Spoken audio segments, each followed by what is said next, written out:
خب من باز اومدم براتون یک روش جدید تبلیغاتی که تو اینستاگرام مد شده رو بهتون معرفی کنم.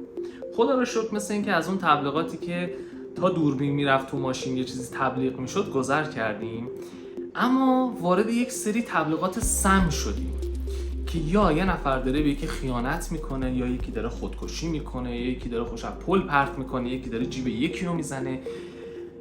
نمیفهمم اینا رو، واقعا نمیتونم درک کنم. ولی این یکی سناریوش خیلی عجیب بود. فرض کنید که اینجوریه که یه پسر تو مهمونی نشسته، یه زوجی اونور نشستن، دختر پسر رو داره مسخره میکنه که چرا ریشت کم پشت. اینی که اینجا نشسته بهش بر میخوره، نامه مینویسه وسط مهمونی و بهش راه حل توصیه میکنه. من این نامه رو گذاشتم براتون خوندم، یه 10 ثانیه نگاه کنید. سلام داداش، با عرض شرمندگی، من تو مهمونی فهمیدم دوست دخترت به خاطر کمپشتی ریش سیبیلت مسخرت میکرد. خیلی ناراحت شدم. پیجی که من خودم باهاش 30 روزه ریش سیبیلم باهاش کامل شد رو اینجا مینویسم، برو ازش مشاوره بگیر.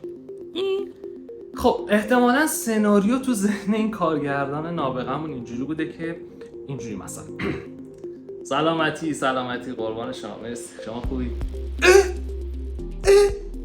داداش نگاه کن، دختره داره پسره رو به خاطر ریشش مسخره میکنه. بابا دور آخر زمان شده، این چه وضعشه؟ یه کاغذ خودکار به من بده. تو یه کاغذ، نه من اینو درستش میکنم، یه نامه درستش میکنم با نامه. یه کاغذ خودکار به من بده. مثلا داره کاغذ خودکار میده. داداش دختری که در جمع تو را مسخره و ضایع میکند را کات کن بره. قاعدتا من اینجوری می‌نوشت. ضمناً چه ربطی داره؟ ضمناً شماره دکتر پوست و موی خودم رو هم برات این زیر منشن چرا؟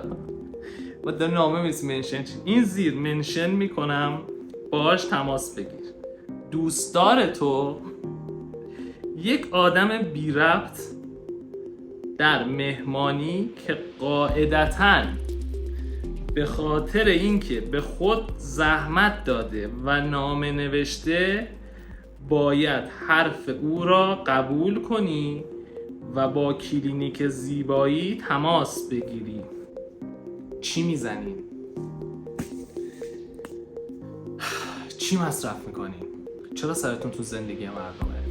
چرا از ناراحتی، از دعوا، از خیانت تولید سوژه میکنید برای تبلیغات؟ من چجوری به اون کلینیک پوست و مویی که از خیانت و دعوا و نمیدونم اینجور مسائل داره واسه تبلیغاتش استفاده میکنه باید اعتماد کنم؟